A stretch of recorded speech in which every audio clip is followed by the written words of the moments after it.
69 pedidos de CPI foram engavetados.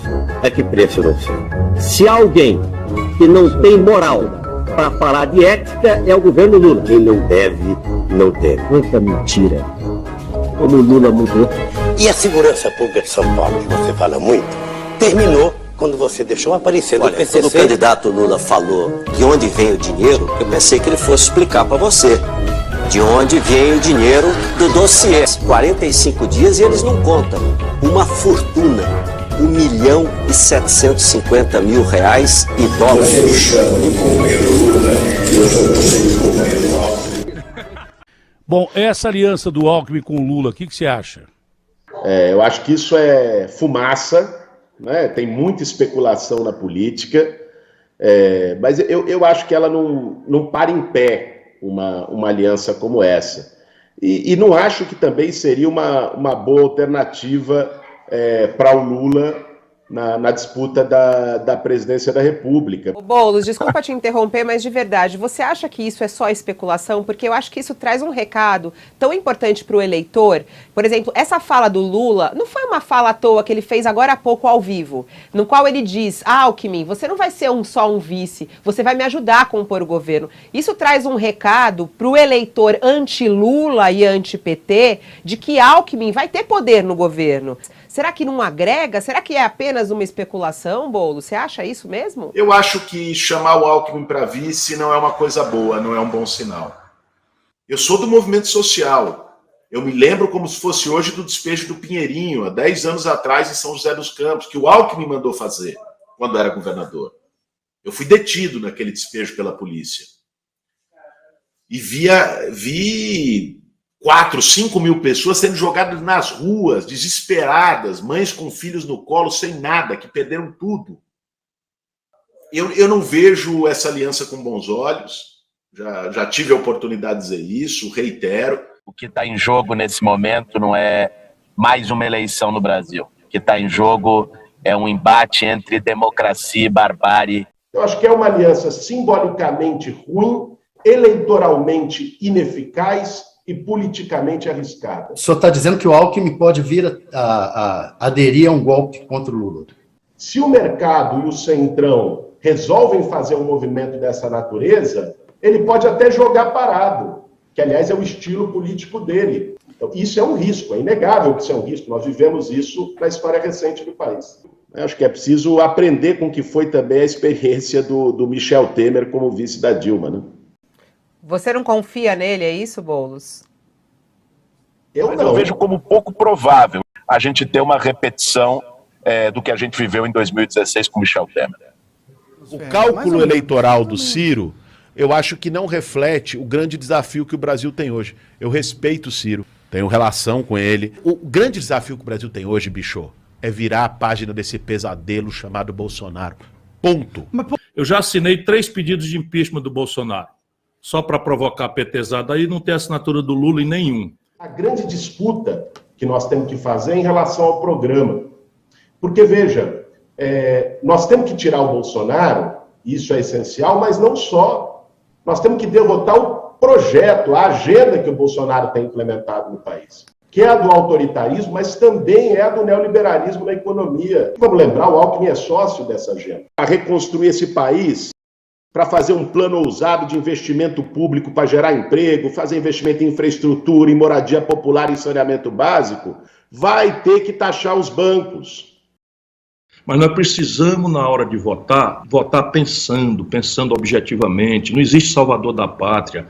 E a tarefa é dupla. Não vamos deixar o Lula vir com a lambança de que a tarefa agora nós temos tudo que engolir tudo porque precisamos derrotar o Bolsonaro. Alto lá. Derrotar o Bolsonaro é a primeira tarefa. Mas não por ódio ou vingança. Mas a outra mais grave tarefa é botar alguma coisa no lugar. E o Lula teve a oportunidade do mundo todo. Terminou o governo, o Brasil com a pior concentração de renda do mundo. Deixa eu lhe dizer, numa eleição você não diz apenas para o povo contra quem você está. Numa eleição você diz também o que você quer, o que você vai apresentar, qual é o seu projeto de país. Você não tem um projeto de país. A carga tributária brasileira onera os pobres. Depois de 14 anos de dito esquerda, aí que você sabe quem é que é de esquerda e quem não é.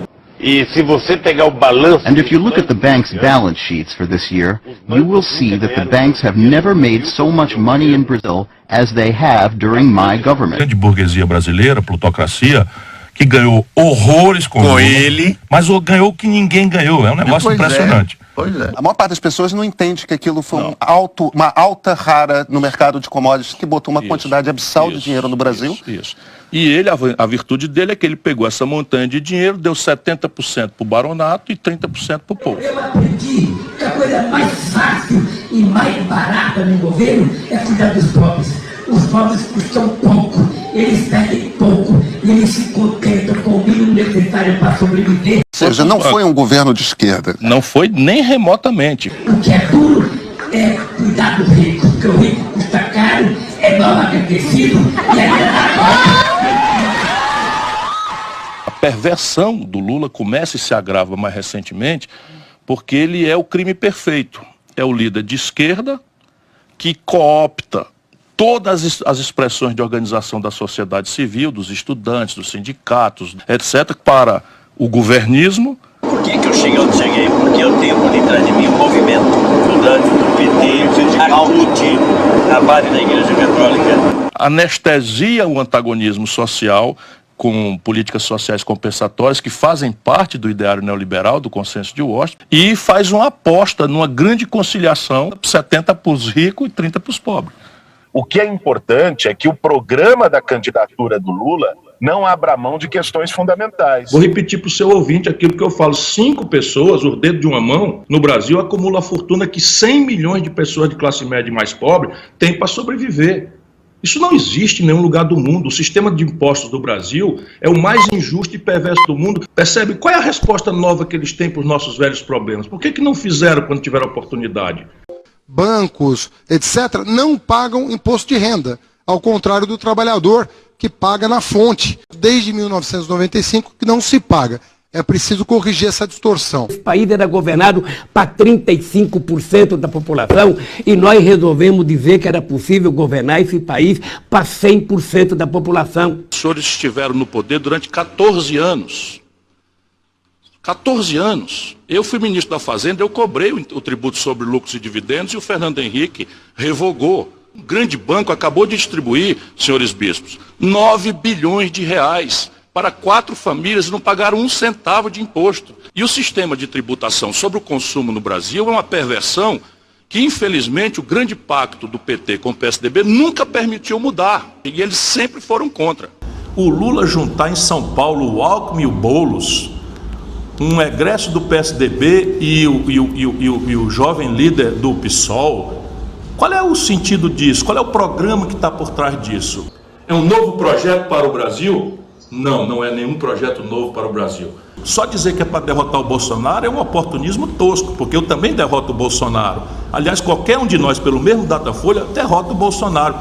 É o grande virada paulista, em que o Lula, habilmente, isso ele é um craque, vamos reconhecer, está ficando envelhecido, enferrujado, repetitivo, mas é um craque. Ele está tirando o Alckmin da disputa para o governador de São Paulo e agora tirou o Boulos, também da disputa para governador de São Paulo, para empurrar a goela abaixo do povo de São Paulo o Haddad, que foi prefeito de São Paulo e, tendo tido a oportunidade de ser prefeito, foi repudiado, perdeu em todas as urnas, perdeu para nulo e branco.